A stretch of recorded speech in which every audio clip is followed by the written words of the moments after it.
All right, let me give y'all a quick little update on the King of Games. It's the same cat that I showed y'all like 4 months ago that I rescued out the backyard. Yeah, brother's getting healed out. All right, peace. All right, what is going on, guys? Today we are back for some more Dragon Ball Sparking Zero, and what I have for you guys today, we actually have two articles that we're gonna go over. One is on the official page for Sparking Zero on the Bandai Namco website. I think this is, this is EU? Oh, I thought this was EU for a second. I don't know why. And then the other one is going to be on the IGN website. So I think first we'll start, this one's a little bit longer, so we'll start on the official Bandai website. Now, of course, the release date is to be determined. Hopefully that'll change in the new year. You know, we have Jump Festa coming up. I really hope we'll hear something or maybe even see something else at Battle Hour, but I just have to wait and see for that. Of course, the GOATs of Tenkaichi, Spike Chunsoft, are on the game. So the first thing they say is shake the earth, break the heavens, make yours the destructive power of the strongest fighters ever to appear in Dragon Ball. Dragon Ball Sparking Zero takes the legendary gameplay of the Budokai Tenkaichi series and raises it to whole new levels. Dragon Ball Sparking Zero has an incredible number of playable characters, each with signature abilities, transformations, and techniques. Unleash the fighting spirit within you and take the fight to arenas that crumble and react to your power as the battle rages on. So that's pretty much confirming, you know, what we already kind of saw in that trailer from the other day. There is going to be environmental destruction. As far as the incredible number of playable characters, I'm hearing from around, you know, a little bit of everybody that there's going to be a record number of characters in this game. That's both exciting and personally worries me a little bit. We'll get into that later on. But as far as the next part of the article, breathtaking 3D fights. Engage in heart-pounding, high-speed 3D battles that stay true to the anime and video game series with breathtaking visuals and authentic combat moves like beam clashes, rush attacks, movements too quick for the eye to see, which I'm guessing are vanishes, and planet-raising ultimate attacks. So there's going to be a lot of destruction, a lot of stuff going on the screen, a lot of movement, and a lot of particles. We already know that. So I'm really excited to see like some actual gameplay from two different people playing, maybe at an event or something coming up. Maybe Battle Hour. We might see some official gameplay at Battle Hour. Who knows? The ground will shake. Step into an arena that reacts to your every action, okay? As you transform or unleash your most devastating attacks, watch the environment respond with stunning realism. So not only is it going to be like environmental destruction from ultimate attacks, the environment is also going to react to pretty much everything you do in the game, it seems like. Leave a trail of destruction in your wake as you battle to your heart's content. All right, and wish list on your favorite platform. Come on, guys. You got to get the Steam and the console version. Let's keep it a buck because the mods are going to be...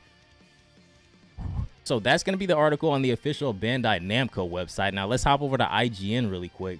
Let's see what they have to say. So, title of the article, Dragon Ball Sparking Zero producer says game will have Budokai Tenkaichi spirits nostalgia. Dragon Ball Fighter's raucous esports scene inspired Sparking Zero's development process. We could definitely tell that. We could definitely tell that by that one trailer, trust me. During the Game Awards, Bandai Namco revealed a trailer for Dragon Ball Sparking Zero. Didn't they do it? The newest entry in the beloved 3D fighting game series, seeing as how it's been nearly 15 years, 10 years if you count the series' lackluster spin-offs. I assume they're talking about Tenkaichi Tag and Ultimate Tenkaichi, since players have received a new main live Budokai Tenkaichi game. Folks likely have a lot of questions about Sparking Zero, and yes, we absolutely do. Naturally, IGN assembled the 7 Dragon Balls and spoke with producer Jun Furutani to chat about the game's 5-year development process and get some insight into what players can expect with Sparking Zero's release on Xbox Series X, S, PlayStation 5, and PC. That was a mouthful. But the biggest thing right here, the game's been in development for 5 years. That means this game's been in development since Jump Force came out. I think Fighters came out in 2018, if I'm not mistaken. So, and we already know that this was inspired by Fighters. So around that time, but you know, I saw a tweet. I think Cabby tweeted this out earlier. My boy Super Saiyan Cabby. I guess this is part of the reason why Jump Force was the way it was. You know, we can blame Tenkaichi, which, you know, we'd rather take this anyway. So it is what it is. Although several Dragon Ball games have released since 2007. What was I doing in 2007? I was like 10 years old. Although several Dragon Ball games have released since 2007's Budokai Tenkaichi 3 on PlayStation 2 and Wii, Furutani said now felt like the perfect time for the series to return and deliver an evolved Dragon Ball Z gameplay experience on next-gen consoles. What was interesting to see with Sparking Zero was the effect on the environment. When Goku is charging his ki, you have a little bit of wind picking up, Furutani said, while pantomiming Goku's Zenkai boost. When someone crashes through a boulder or a building after an attack, it's happening in real time. We'll be using Unreal Engine 5, so the graphics are just that more real and immersive. What was interesting to see with Sparking Zero, reiterated, was the effects on the environment. So it seems like that's really what they're trying to hammer home with this game. Of course, they'll probably talk more about the actual gameplay as time goes on, but right now they really want you to take in the scenery and the effects of everything you do on the environment. That's kind of the big point they're pushing at right now. Furutani says he drew inspiration from his time observing how players in the Dragon Ball FighterZ esports scene enjoyed recreating iconic battles from the anime to ensure players could relish in an identical experience with Sparking Zero. Sparking Zero is different from Dragon Ball FighterZ, Dragon Ball Xenoverse, and Dragon Ball Z Kakarot. FighterZ was created with esports intentions with 2D fighting.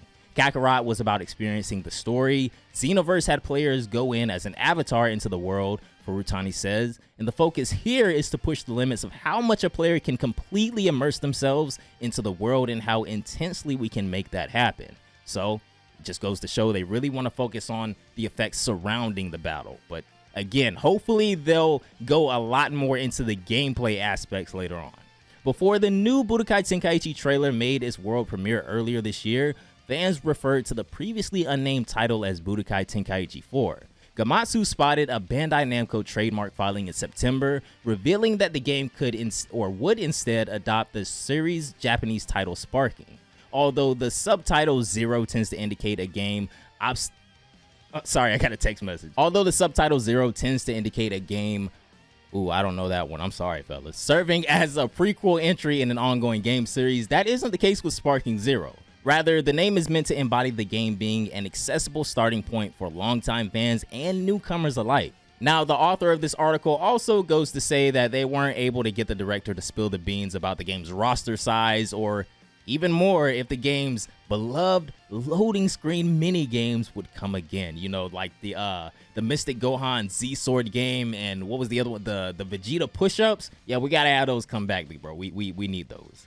However, Furutani beckoned fans to look forward to more details in the future and expect a robust game when Sparking Zero releases on Xbox Series S, X, PS5, and Steam. And I almost forgot the article from PlayStation as well that my boy PS360 sent me, which says, the latest work in the Dragon Ball Z Sparking series is finally here, which Sparking is the original name for Tenkaichi. Become a Super Warrior and experience the limit-breaking Dragon Ball battle that shakes heaven and earth. Get ready for 3D battle action featuring the largest characters in the series, where you fight while making full use of techniques unique to Dragon Ball, such as the Kamehameha. By taking advantage of those unique abilities and characteristics of the characters, you can enjoy dramatic battles that are typical to Dragon Ball, such as transforming into a Super Saiyan or reversing the situation with a powerful special move that accumulates ki to the limit. So that sounds like there's gonna be another meter, I guess, in the game. That's what it sounds like to me. I could be wrong though. By raising your ki, the wind stirs, plants and trees sway, even the weather changes, and you can even use this special move to blow away rocks and buildings. So as they said in the previous articles, even transforming, I guess, is gonna have environmental changes and shifts and stuff like that, which is pretty cool. But I still want to know if the opponent is gonna be able to move around during you transforming like in Xenoverse. You can experience the power of the Super Warriors through the powerful production that takes place in real time during the battle, making it possible to experience the feeling of becoming a Dragon Ball character. So that means your advantage is gonna have to be on point, fellas. You gotta actually move at the speed of light in this game. Classic evolution from Sparking Meteor. The traditional battle system of the Sparking series, such as blow-offs and follow-up attacks and counters based on timing, has evolved with the addition of new actions. The high-speed attack and defense, just like the original, heats up even more. So this is just, I guess, a little taste of what the gameplay is gonna be like. So apparently we still well, we saw in the trailer, we still have, you know, the follow-up attacks, the launchers, you know, vanish follow-ups, things like that. They didn't really mention anything about like the step-in stuff. What was it called? The sway, the sonic sway. So I wonder if that's coming back. That was actually one of the coolest mechanics back in the day. So I really hope we see that again. So that was a lot to take in. I have a lot actually that I want to talk about after that. Well, with this first article that we went over, it pretty much stated, you know, everything that we saw in the trailer. So we know there's going to be beam clashes, rush attacks, vanishes. I still want to kind of know how the aspect of vanishes is going to be handled. There has to be a cost for vanishes, I would imagine. There was a cost for jump force, if I remember correctly. As far as all the environmental effects, I'm down with all of that. I just hope it doesn't take away from the gameplay. One reason that Storm kind of like irritates me a little bit, a lot of times there's just too much clutter on the screen. I still love Storm, but there's just so much clutter on the screen a lot of times. And the last thing that kind of worries me about this game, when it comes to the roster size, and we're probably gonna see this with connections in the future, having the biggest roster size in the history of Dragon Ball games is all cool until you gotta balance those characters. You know, not saying I know everything, obviously, but I play a lot of fighting games. I play a lot of Street Fighter, Guilty Gear, Mortal Kombat. Probably gonna be hopping on Tekken when that comes out. Obviously, fighters. I play a little bit of everything, and trust me, games like Guilty Gear is hard enough to balance with the 25 probably characters that they have now. Balancing a game with upwards of, if this is gonna be the biggest roster of all time, over 100 characters easily. I mean, I hope they can do it. I pray they can do it. That's my only worry about the game so far. Oh, and actually one more little thing I do want to bring up while I'm thinking about it. I'll actually bring the trailer back up for this. When we were watching this yesterday, I forgot to mention, but you guys know how like in the older Tenkaichi games, they had that, I can't remember exactly what it was called, but I'm just going to call it the step-in range, where when you got into a certain range with your opponent close range, you could do things like sway, sidestep, and then you would get out of that range, and then you could, you know, free fly around, dash, and all that stuff.